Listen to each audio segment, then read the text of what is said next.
I'm Richie, and I'm here to teach you how to solve logarithmic equations. There's a few things you need to know prior to solving a logarithmic equation, like how to solve a linear equation and a quadratic equation.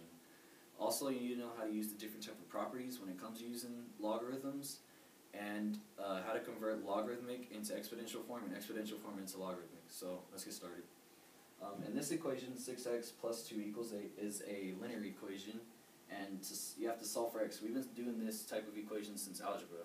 So to solve for x, you combine like terms, so I subtracted 2 to both sides, and then you're left with 6x equals 6.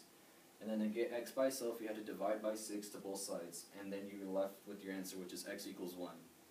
Now on a logarithmic equation, it's a little bit more complicated than a linear equation and a quadratic equation, and it requires a little bit more thought, but it's not that hard. In this example of log 10 plus x base b equals log 6x base b is basically the same as a linear equation. You can cancel out both log base b's on this only because the log has the same base on both sides.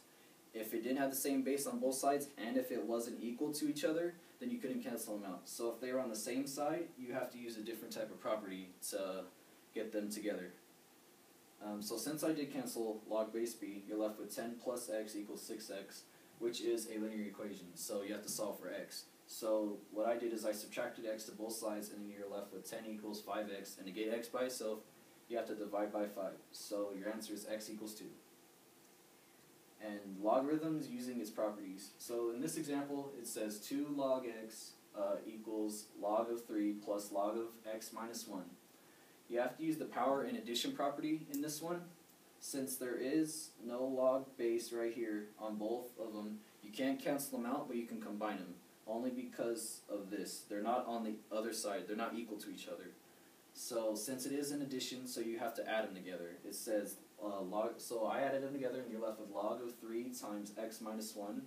And on the other side of the equation, anything that's in front of the log itself has to be in exponential form. So you put it to whatever is on the end of that equation, or that log. So you're left with log of x squared raised to 2 equals log of 3 times x minus 1.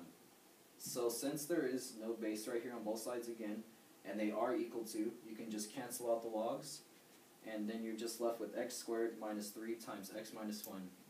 Since there is a square, you have to get it in a quadratic equation and see if it's factorable. So what I did is I subtracted 3x and added 3 to both sides, so I'm left with x squared minus 3x plus 3, and that can be factored into x minus 1 and x minus 2. And then using ZPP, you can just get x equals 1 and x equals 2 on this example. And in this example, it says log of x base 2 plus log of x minus 6 base 2 equals 4. You have to use the addition property at first to combine the logs together. Since they do have the same base and they're not equal to, you can't cancel them out, as I said earlier. So you have to add them. So you're left with log of x times x minus 6 base 2 equals 4.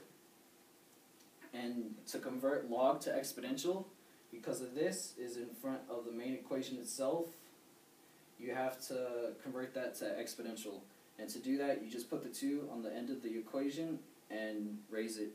So you're left with x times x minus 6 equals 4 raised to 2. And then 4 raised to 2 is 16. So again, since there's an x squared, you have to use the quadratic formula, or quadratic equation. So I got x squared minus 6x equals 16. So then I subtracted 16 to both sides, and then that can be factored into x minus 8 and x plus 2. And using ZPP, you can your answer is x equals 8 and x equals negative 2.